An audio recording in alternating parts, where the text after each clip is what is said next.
আবারও অগ্নিকাণ্ডের ঘটনা, আবারও কলকাতায় অগ্নিকাণ্ড। তপসিয়ায় সোফা তৈরির কারখানায় বিধ্বংসী আগুন। ছবি দেখাচ্ছি আপনাদের। ঘটনাস্থলে দমকলের 5টি ইঞ্জিন। সুপ্রিয় এই মুহূর্তে আমাদের সঙ্গে রয়েছেন আমাদের প্রতিনিধি। এই মুহূর্তের পরিস্থিতি সম্পর্কে জানবো তার কাছ থেকে। সুপ্রিয়, কি পরিস্থিতি দেখতে পাচ্ছ? মঞ্জিরা, দেখো, আগুন কিন্তু ক্রমেই ভয়াবহ আকার ধারণ করছে। তার কারণ এখনো পর্যন্ত আমরা যেটা জানতে পারছি দমকল বা পুলিশের তরফ থেকে, যে সোফা জাতীয় সামগ্রী তৈরির কাজ চলতো, আর যার জন্য বহু পরিমাণে সেখানে কিন্তু দাহ্য পদার্থ মজুদ ছিল।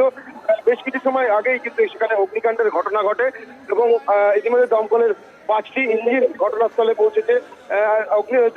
যুদ্ধকালীন তৎপরতা কিন্তু আগুনকে নিয়ন্ত্রণে আনার যে কাজ, সেই কাজ চালানো হচ্ছে।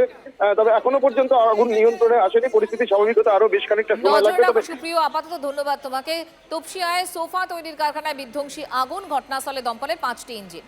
ব্রিগেডের সভার অনুমতি পেলেন না হুমায়ুন কবির। সভার অনুমতি দিল না সেনা। 1 ফেব্রুয়ারি মুর্শিদাবাদে সভা করার ঘোষণা জনতা উন্নয়ন পার্টির সুপ্রিমো। রাজ্য সরকারের সঙ্গে বিজেপি থেকেও আঙুল হুমায়ুনের। 1 ফেব্রুয়ারি 50 বিঘে জমির ওপর প্যান্ডেল করে সভা করার ঘোষণা হুমায়ুন।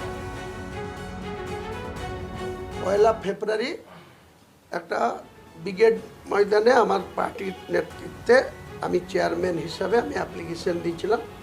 13 তারিখে এসেছিলাম এনওসি নেওয়ার জন্য বা ল্যান্ডের পারমিশনের জন্য। 13 তারিখে উনি বললেন যে যিনি পারমিশন দেবেন তিনি অসুস্থ, এখনও কোনো সঠিক ল্যান্ড দেবে কি দেবে না তার কোনো কিন্তু ঠিক নেই। কারণ বুঝতে পারছি না, নিশ্চয়ই কারো ইঙ্গিত আছে যাতে আমি ল্যান্ড না পাই। তো আজকে দেখি রাজ্য সরকারেরও থাকতে পারে, আর যারা দেশ সঙ্গে এত পীড়িত সেই বিজেপিরও থাকতে পারে। কারণ এখন তো বিজেপিরও মাথা ব্যথা হুমায়ুন কবির হয়েছে, আর মমতা ব্যানার্জিরও মাথা ব্যথা হুমায়ুন কবির হয়েছে। সেই হুমায়ুন কবিরকে মাঠ দিলে সত্যি সত্যি যদি 10 লাখ লোক এসে তার মৃত্যু ঘণ্টা বাজিয়ে দেয়, তাহলে বিজেপিরও আশাহত হবে। আর তৃণমূল কংগ্রেসের তো হ্যাট্রিক করার পর কোথায় যাবে যদি না পাওয়া যায়। 1 ফেব্রুয়ারি ব্রিগেডের মতো সভা হবে, কিন্তু সেটা মুর্শিদাবাদের 50 বিঘি জায়গার উপরে প্যান্ডেল করে হবে।